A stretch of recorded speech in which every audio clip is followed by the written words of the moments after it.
you, let's fight. Them's fighting words.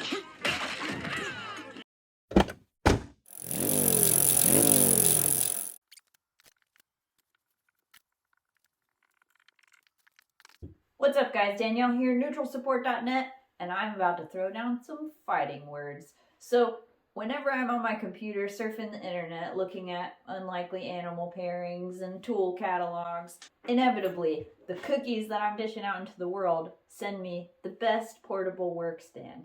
The actual best portable work stand is the Tool PRS-25. Uh-oh. Now I can already hear the pitter-patter of angry keyboards already turning off this video to tell me how I'm wrong, but I've got numbers. Okay, so we're going to throw down some numbers. Basically, I'm going to use the PRS-25 for Park because that's the one I think that you should get, and the Feedback Pro Elite stand, so the nice stand that they make with the quick release head, all of the bells and whistles for this comparison. We'll start with weight. So they're actually basically the same weight, pretty close. The Park tool weighs just a teensy bit more. So if we look, the Park tool stand weighs 13 pounds. And I didn't weigh these myself. I don't have a feedback stand here to weigh versus the Park tool stand that I have. So we're going to go with published measurements. The PRS-25 weighs 13 pounds. The feedback weighs 12.6. So there's a 0.4 pound difference between the two. The feedback edging out just a little bit with weight in terms of just carrying the thing. Let's move on to weight capacity. So in terms of total weight capacity, with the 0.4 pounds, you actually gain 15 pounds of weight capacity with the Park tool stand. And so it can handle 100 pounds, and if we're being fair, I weigh 115 pounds, so it can hold a little more than it says, so maybe they're being conservative. But 100-pound weight limit versus the 85-pound weight limit of the feedback stand. There's probably something to be said about construction, but also orientation of the stand that contributes to that. So the feedback stand is actually perpendicular to the ground. The company was actually also building speaker stands, so this makes sense because that's how a lot of speaker stands are.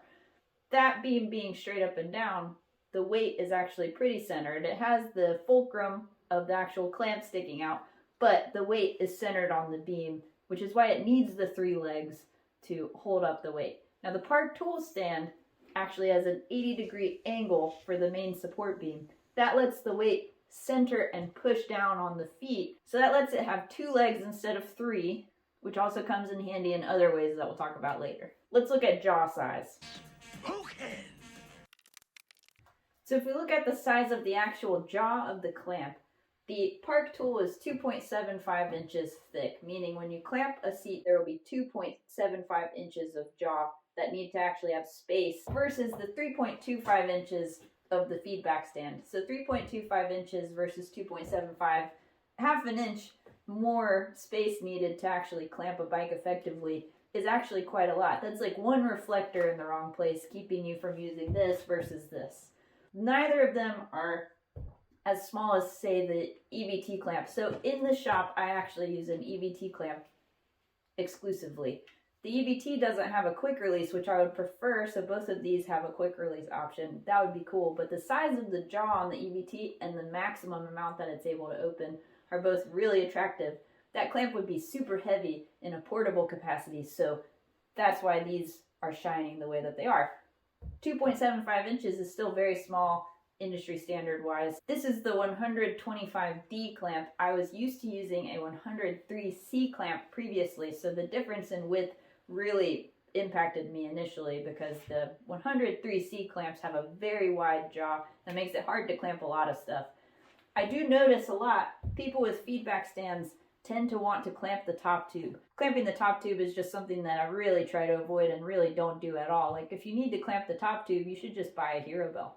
With those two measurements, how much real estate you need on the seat post is really, really important when you're trying to do something quickly. How much stuff you have to move in order to use the clamp, that's very, very important to me. Let's look at max opening.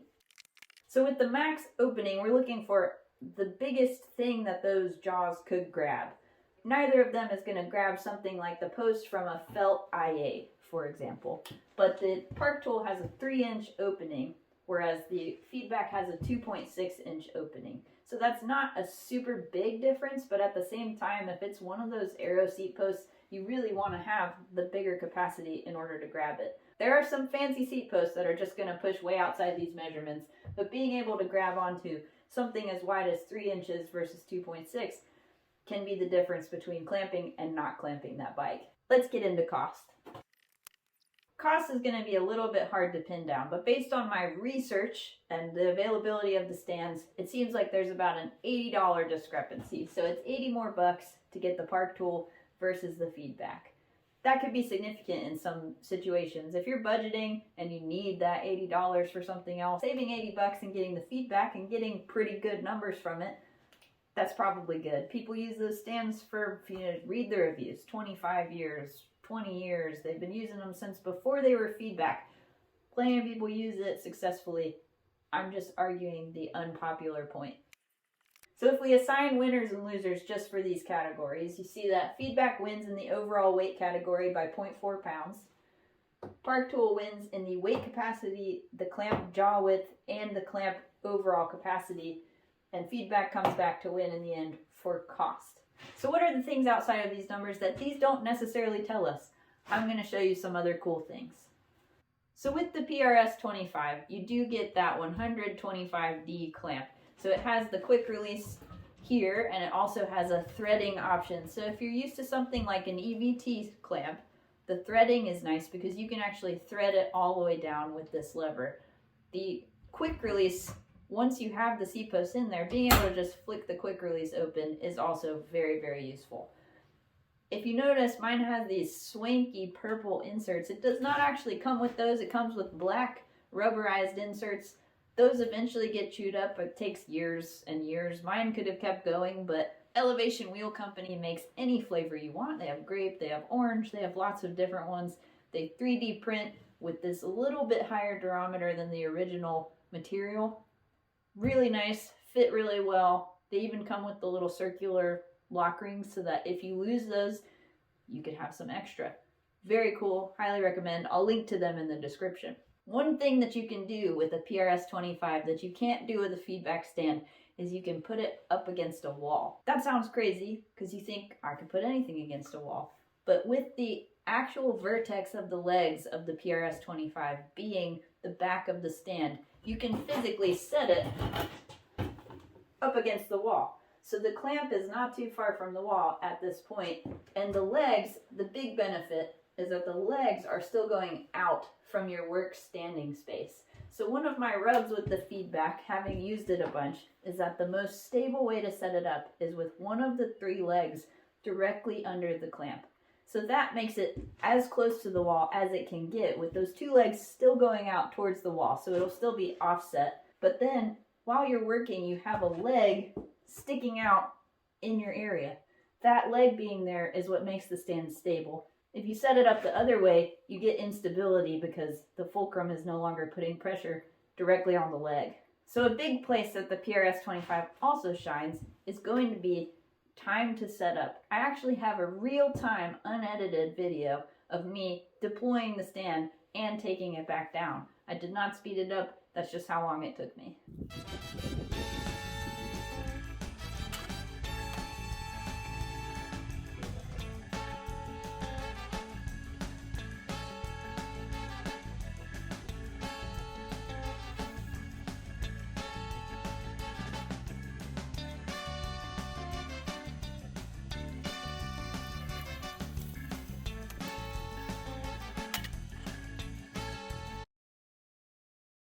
When I keep my stand, I actually leave the clamp on. You can take this clamp off to make it smaller when it's collapsed, but really it's not that large anyway, so I just leave the clamp installed to the stand everywhere I go. That makes it not fit into a bag, but I also don't put any of my stands in a bag. Put the money in the bag. Is everything perfect about the stand? No. So one of the things that we've had to deal with is the bolts actually, over time from collapsing it, loosen up. So these guys down here, if you look at them, these bolts sometimes loosen up. Occasionally we'll lose one. They're just normal bolts, so we replace them. It wasn't a huge deal, but it happened on all of them eventually. I'm not sure. I haven't had a feedback for a long time. I'm not sure if their strut bolts would loosen up over time. Probably just a maintenance item that you should do anyway.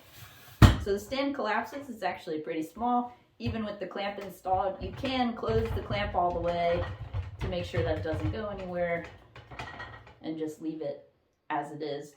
We have really, really, truly abused these in the last 9 years.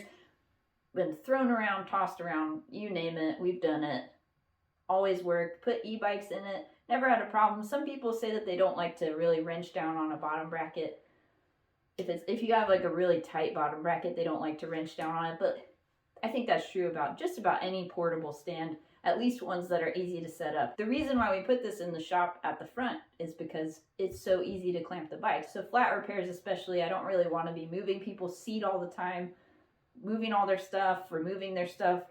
I just want to clamp it and get the job done. So I'm not blind to the fact that maybe it's that I used this stand the most, and sometimes it's what you use the most that you end up liking the most. But I feel like it doesn't get quite the reputation that it deserves as being such an awesome stand. If you're a mobile mechanic, if you're a race mechanic and you need to do something quickly, running out and throwing out a park stand is way faster than throwing out a feedback stand. I would love it if somebody put together a video of them setting up and tearing down their feedback stand as quickly as possible too. That would be awesome. Please link to me and send it because I want to compare. I also think that if we really tried, I could trim off time from ours and we can get into a real battle here. So let's do it. So I've really thrown off the gloves on this. I am positive that there are plenty of you that are angry right now. I would love it if you commented. Tell me what you think. Tell me your experiences. If you had like a bad experience with the PRS-25, I would also like to hear that because I can't seem to find anybody that says anything bad about either stand. You mad at your computer? So thanks for watching this video. I hope you liked it, or at least if you were frustrated, comment below and I'd love to read them. If you like this video or you want to see more videos like this, subscribe to the channel. That's all it is bike mechanic stuff, specifically focusing on tools and tech bulletins. That's the stuff that matters to me because I am a bike mechanic, so I want to give it to you because you're also bike mechanics. We also have cool stuff at neutralsupport.net, cool swag that helps us pay for the videos, all kinds of neat things. I'm linking to Chris at Elevation Wheel Company. Get some of these cool jaw clamps if you already have this clamp. Park Tool does make this clamp for your regular stationary stand also. It's a very good clamp. They claim it's the best clamp, and I'm going to leave that for another video. Hope you guys have a good day.